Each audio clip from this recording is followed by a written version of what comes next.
Hello everyone, back tuning into today's first video. We're going to have a look at the JMA 3-monthly forecast for today's first video. It's going to take us through May, June and July, and we're going to see what the JMA Seasonal model is predicting for the end of the spring and into certainly the early to middle part of the summer. We haven't got the full summer period yet from the JMA. That will be with us next month, June, July and August.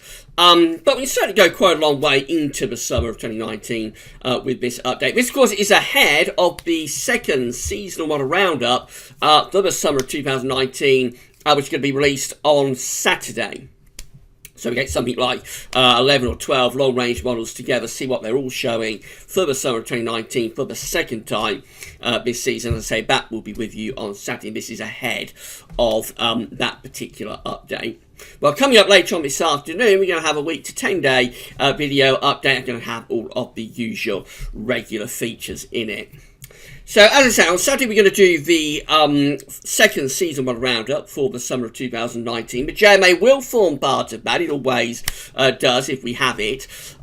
So that's going to get around 11, 12 long-range models together. And, of course, having that many models together, we can only go through them quite quickly. Have to go through them quite quickly, quite briefly.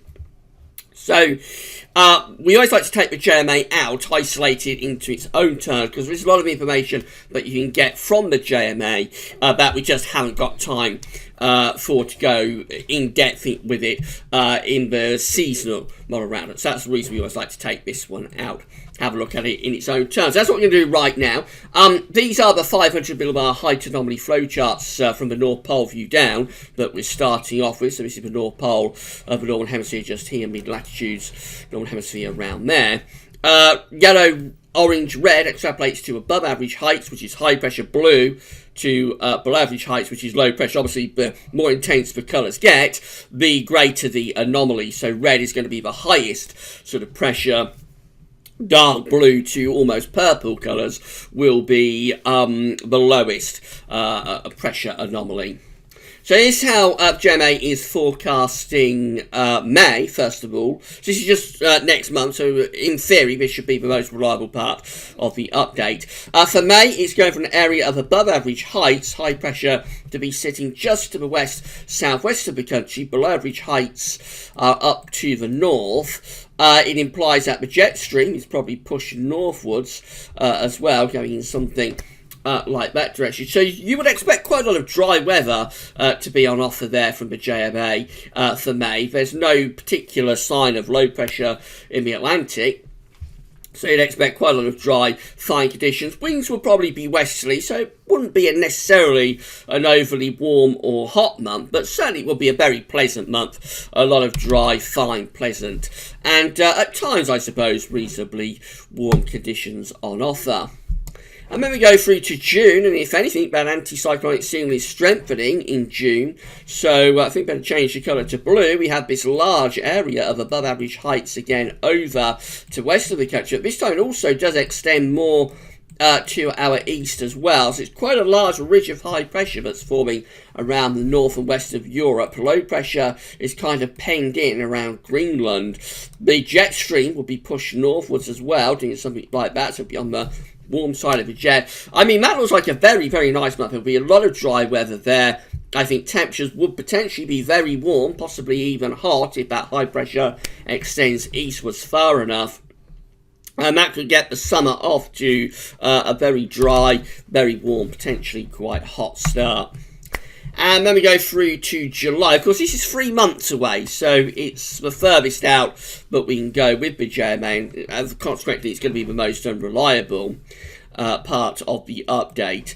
Rather a strange and rather bizarre looking pressure pattern that we've got there. So it just looks like a huge area of high pressure is covering much of the Northern Hemisphere. Obviously there's going to have to be some low pressure somewhere, so I would think low pressure is likely to be up there.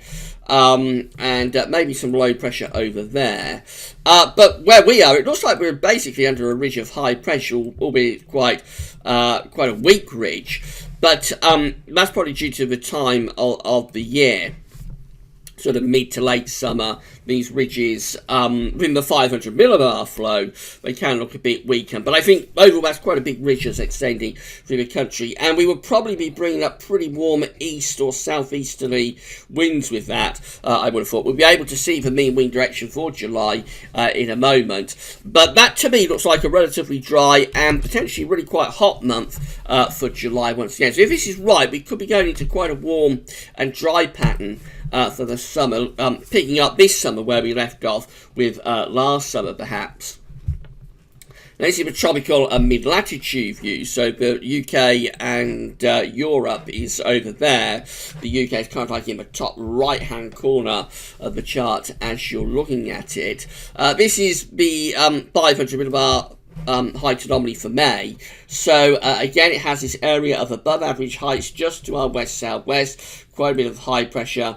Jet stream looks like it should be pushing northwards as well. You expect a relatively dry and quite warm month with that. So temperature anomalies from the JMA for May are being forecast to be overall rather above average temperature. Not a huge deviation, but certainly on the milder than average side for May.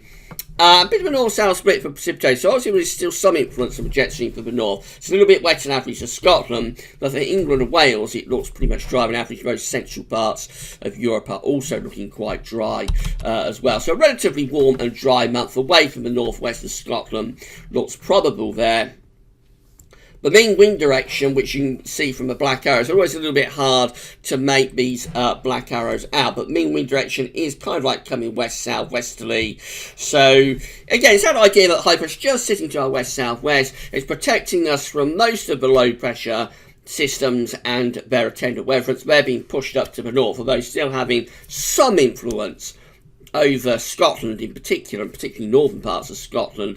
But overall, high pressure's in control just to our west-southwest. We're bringing up west to southwesterly winds. It's not a particularly hot month, but it is a mainly dry and pretty warm type month at times. Then we go through to June, and we see that in June the anticyclonic signal is strengthened, if anything, so that ridge is building close to the UK. Again, the jet stream is moved off up to the north. We have lots of dry and fine conditions during the course of June.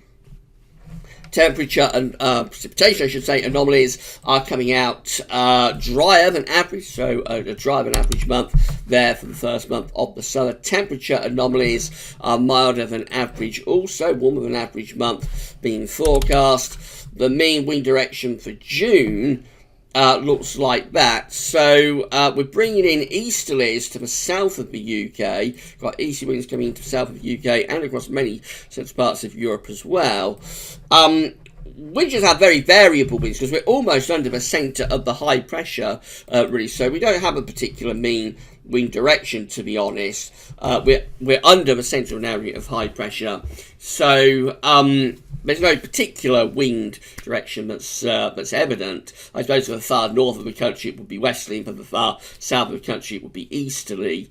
But basically light variable winds under a large ridge of high pressure, an anomalous area of high pressure for June, gets the summer off to what could be a very warm and dry start.